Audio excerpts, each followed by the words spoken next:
第55日，我係宇宙深愛嘅孩子。我哋都係宇宙深愛嘅孩子，但可怕嘅事依舊會發生，例如虐待兒童。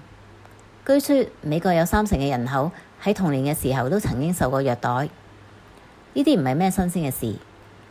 我哋依家嚟到呢個階段，開始允許自己去意識從前隱藏喺沉默之牆後邊嘅事情。